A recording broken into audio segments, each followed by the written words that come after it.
Hi, dear online learners. Welcome back to the Lesson B YouTube channel. Today's lesson is all about the factors affecting resistance. You know, in the world of electricity, there's this fundamental property that's kind of like friction, and it controls just how easily current can flow through stuff. It's called resistance. And really, understanding it is the key to figuring out how pretty much everything electronic works. So what are the things that control it? Let's dive in. Yeah. Have you ever thought about that? It's a great question. I mean, you've got the exact same electricity flowing through that thick cord and that tiny little filament, but they react completely differently. That glowing filament?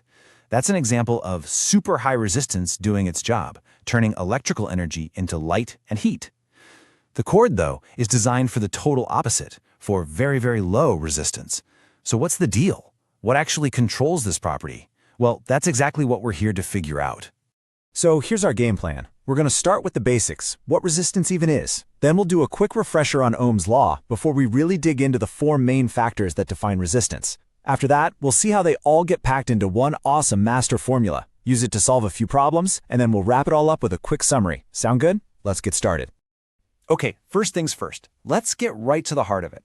What is electrical resistance? Well, in a nutshell, it's just a way to measure how much something fights back against electricity trying to flow through it. The official definition is that it's the opposition to the flow of electric current. So as electrons try to zoom through a material, they're constantly bumping into atoms. You can almost picture it like a tiny microscopic pinball machine. Every one of those collisions creates a bit of friction, and that transforms electrical energy into other things, usually heat. And hey, that's not always a bad thing. It's exactly how your toaster toasts or how an electric heater works. We measure all this opposition in units called ohms, and we use the Greek letter omega as the symbol. Now, you really can't talk about resistance without bringing up its best friend, Ohm's law. This is like the foundational equation that connects resistance to voltage and current. It's a big one. And here it is, the classic formula. V equals I times R. The easiest way to think about it is like this. Voltage, or V, is the electrical push that gets things moving. Current, or I, is the actual flow of the electrons. And resistance, R, is the opposition that's pushing back. It's this beautiful, simple relationship, and honestly, it's one of the most important ideas in all of electronics. So let's put it to work real quick. Let's say you have a simple circuit. It's got a 12-volt battery and a resistor that's 3 ohms. How much current is flowing? Well, we start with V equals IR. We just shuffle it around to solve for I, so I equals V divided by R. Then we just plug in the numbers we have. 12 volts divided by 3 ohms, and that gives us a current of 4 amps. See? Simple as that. All right, so we've got that foundation down. Now let's get to the real heart of today's lesson. A resistor's value, that number in ohms, isn't just made up. Nope, it's determined by 4 very specific physical things about the material itself. Factor number 1 is length. Okay, imagine you're trying to get down a really long, really crowded hallway versus a short one. The longer that hallway is, the more people you're going to have to bump and shuffle past, right? It's the exact same for electrons. A longer wire just means there are more atoms for the electrons to collide with, and all those collisions add up to more resistance. So the key takeaway is this: resistance is directly proportional to length. If you double the length of a wire, you double its resistance. Next up, we have cross-sectional area, which is just a fancy way of saying how thick the wire is. The best way to picture this is to think of a water pipe. A skinny little pipe is going to restrict the water flow, but a big, wide pipe lets a ton of water rush through easily. A thin wire is just like that narrow pipe. It really squeezes the path for the electrons, and that increases the resistance. A thick wire, on the other hand, is like a wide-open superhighway for them. This means that resistance is inversely proportional to the area. If you double the area, you actually cut the resistance in half. Third, there's the material itself. I mean, some materials are just naturally tougher for electrons to get through. We measure this built-in difficulty level with a property called resistivity, and we use the Greek letter rho for it. Think of it like trying to run on nice smooth pavement versus trying to run through super thick mud. Copper is like pavement. It has a really low resistivity, which makes it an amazing conductor. Rubber, on the other hand, is like that deep mud. It's got an incredibly high resistivity, which is why it's such a great insulator. And finally, number 4 is temperature.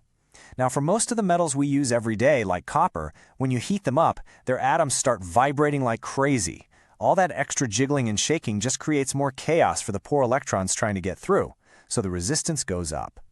Fun fact, for some special materials called semiconductors, the opposite happens. But for most circuits you'll deal with, just remember this. For metals, hotter means more resistance. So we've got length, area, the material, and temperature. But here's the really cool part. Physicists took the first three of those factors and figured out how to combine them into one single, elegant, and super powerful formula. And there it is. Resistance equals resistivity times length divided by the cross-sectional area. R equals rho L over A. That's it. This one equation perfectly wraps up everything we just talked about. You can see right there that resistance goes up with higher resistivity and longer length, and it goes down when you have a bigger area. This is the tool that lets us calculate and predict resistance. It's awesome. So let's just quickly break that down. R is our resistance, measured in ohms. Rho is that resistivity, and its unit is ohm meters.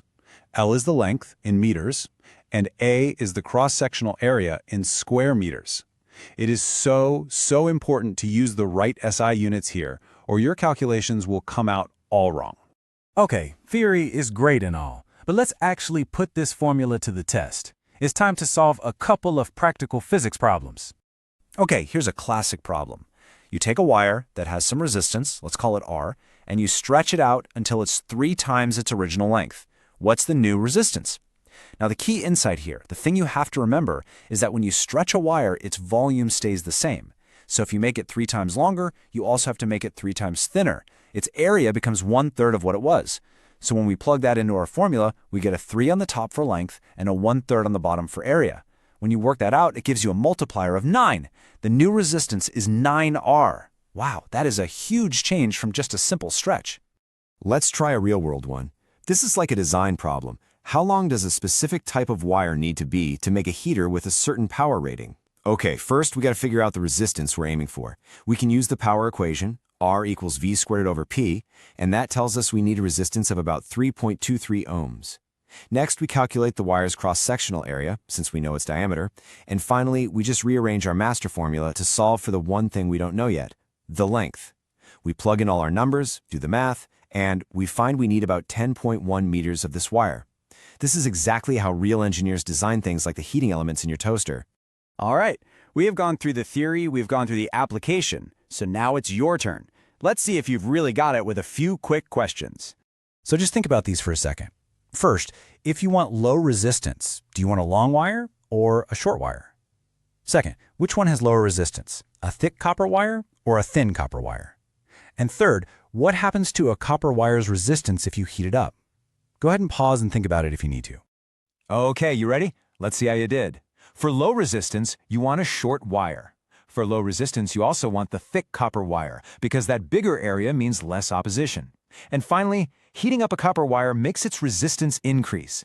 If you got all 3 of those right, fantastic job. You've really got the core ideas down. We have covered a lot of ground today. So before we wrap up, let's just do a super quick final recap of the most important things to take away from this explainer. Okay, here are the absolute essentials you need to remember. Number 1, resistance opposes current. Number 2, V equals IR is that fundamental relationship that ties it all together.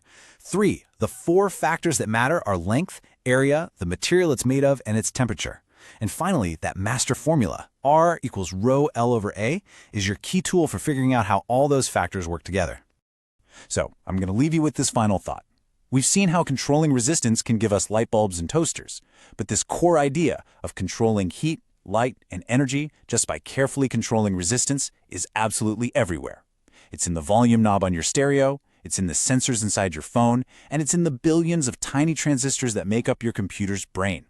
In so many ways, being able to master resistance is what allows us to master modern electronics.